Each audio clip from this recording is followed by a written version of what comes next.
اقوام متحدہ کا فلسطین کے لیے منصوبہ اور حقیقت۔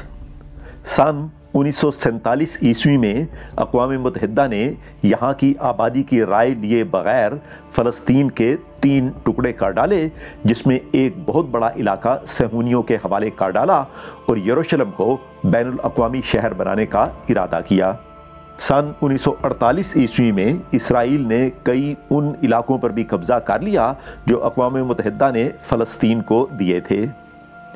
اس وقت فلسطینیوں کے پاس صرف 2 برائے نام آزاد علاقے ہیں، غزہ کی پٹی اور مغربی کنارے میں کچھ علاقے۔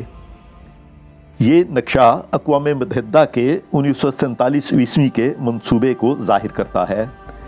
اس میں نیلے علاقے اسرائیل کو دیے گئے تھے، سبز اور سرخ علاقے فلسطین کو، اور گلابی اور پیلا یروشلم کا بین الاقوامی شہر بننا تھا۔ اس وقت فلسطینیوں کے پاس صرف یہ علاقے ہیں، غزہ کی پٹی اور مغربی کنارے میں پھیلے ہوئے یہ چھوٹے چھوٹے ٹکڑے۔